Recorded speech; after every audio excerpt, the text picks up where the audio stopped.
चारुकलार प्रदर्शन चैती 2025 ये 26 ରୁ 30 जिला स्तरीय एवं आज 9 तारीख कल्याण सिंहपुर ये गोटे निश्चित भाव में ऐतिहासिक हम निश्चित भाव में ये दीर्घ दिन होकर चलुची सब वर्ष आम या चैती को अत्यंत आनंद रे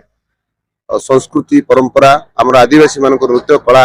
या बजाय रखापी ये गोटे परंपरा चली मत लगुच समस्ते ये निर्वाचित प्रतिनिधि आरंभ कर साधारण जनता ये समस्ते ये उपस्थित अच्छे समस्ते महाआडंबर समस्ते ये भाग नौ नुआ नुआ कलाकार ये सृष्टि होती तेणु मत लगुच ये संस्कृतिर गोटे प्लाटफर्म समस्ते ये भाग नहीं आहरी अधिक अधिक उन्नति करेंगे एवं सेमानंकर जो अंतर्निहित कला रही उज्जीवित करेंगे तेणु समस्त मु चैत्य वर्ष मु अत्यंत अभिनंदन जनाऊँ एवं कल्याण सिंहपुर वासी को मु अभिनंदन जनाऊँ। चैत 25 तारिख रु काशीपुर ब्लॉक रे आरंभ होइतला से हिसाब रे सब ब्लॉक रे माने धीरे धीरे हेतांता आज हमर ब्लॉक देव ये हमर जो संगम स्थली रु आसी पानी एंड चैती पड़िया रे होची तो एथरा हमें बेसी लोकल ट्रुप्स मान को प्रमोट करछु हमें समस्त रजिस्ट्रेशन जो माने करथि पार्टिसिपेट करथि आशा करछु चैती 2025 भलरे साथ चफारे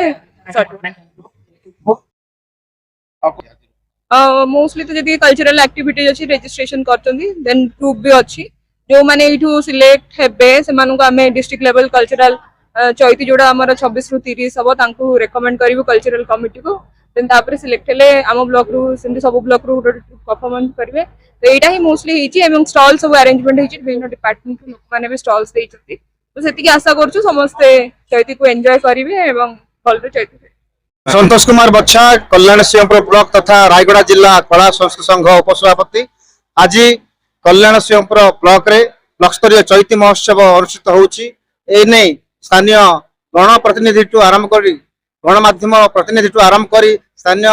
जनप्रतिनिधि समस्त जनसाधारण बहु मात्रा रे योगदान करिसंती एहा एक सुंदर सुजोग मिलिछि कलाकार मानक एक मंच मिली जो मंच रे तांकर जो कला संस्कृति अच्छी जिलार ता देखेबे ता सहित ब्लॉक जो माने अच्छी से माने जिला स्तर में प्रदर्शन करेंगे आज एभली एक सुंदर सुजोग आम कलाकार मानक देथिबा पई ब्लॉक प्रशासन तथा सरकार को आम धन्यवाद ज्ञापन करूँ।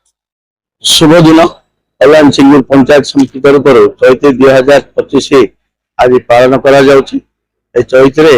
हमर सांस्कृतिक जो कलाकार रुचि रही से कला को केमिति आविर्भाव लोकार्पण करने सरकार प्रयास प्रतिवर्ष ए चैती पालन करा जाउछि सेपरि ए वर्ष मध्य ए कला को आउरी केमिति उन्नति करी